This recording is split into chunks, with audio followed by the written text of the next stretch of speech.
ತೇಜ್ ಪ್ರಭು ನ್ಯೂಸ್ಗೆ ಸ್ವಾಗತ. ಬೆಳಗಾವಿಯ ಸುವರ್ಣ ವಿಧಾನಸೌಧದಲ್ಲಿ ಚಳಿಗಾಲ ಅಧಿವೇಶನ ನಡೆಯುತ್ತಿರುವ ಹಿನ್ನೆಲೆಯಲ್ಲಿ 2A ಮೀಸಲಾತಿಗೆ ಆಗ್ರಹಿಸಿ ಈವರೆಗೆ ಶಾಂತಿಯುತವಾಗಿ ನಡೆದಿದ್ದ ಪಂಚಮಸಾಲಿ ಸಮಾಜದ ಹೋರಾಟ ಮಂಗಳವಾರ ದಿನಾಂಕ 10 ಡಿಸೆಂಬರ್ 2024ರಂದು ತೀವ್ರ ಸ್ವರೂಪ ಪಡೆಯಿತು.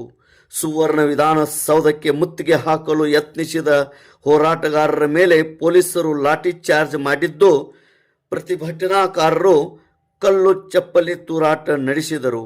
ಕೂಡಲ ಸಂಗಮದ ಪೀಠದ ಪರಮಪೂಜ್ಯ ಬಸವಜಯ ಮೃತ್ಯುಂಜಯ ಸ್ವಾಮೀಜಿ ಹಾಗೂ ಶಾಸಕ ಬಸವನಗೌಡ ಪಾಟೀಲ್ ಯತ್ನಾಳ್ ಮತ್ತು ಅರವಿಂದ್ ಬೆಲ್ಲದ್ ಅವರ ನೇತೃತ್ವದಲ್ಲಿ ಸೌಧಕ್ಕೆ ಮುತ್ತಿಗೆ ಹಾಕಲು ಹೊರಟಿದ್ದ ಸಹಸ್ರಾರು ಹೋರಾಟಗಾರರನ್ನು ಚದುರಿಸಲು ಪೊಲೀಸರು ಸೌಧದ ಎದುರು ರಾಷ್ಟ್ರೀಯ ಹೆದ್ದಾರಿಯಲ್ಲಿ ಲಾಠಿ ಪ್ರಹಾರ ನಡೆಸಿದರು.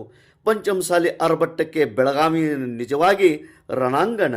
2A ಮೀಸಲಾತಿಗಾಗಿ ಬೃಹತ್ ಪ್ರತಿಭಟನೆಯಲ್ಲಿ ಲಾಠಿ ಚಾರ್ಜ್, ಸುವರ್ಣ ವಿಧಾನಸೌಧ ಮುತ್ತಿಗೆ ಯತ್ನ, ಪೊಲೀಸರ ಮೇಲೆ ಕಲ್ಲು ತೂರಾಟ, ಪೊಲೀಸರಿಂದ ಲಾಠಿ ಪ್ರಹಾರದಿಂದ ಹಲವರಿಗೆ ಗಾಯ.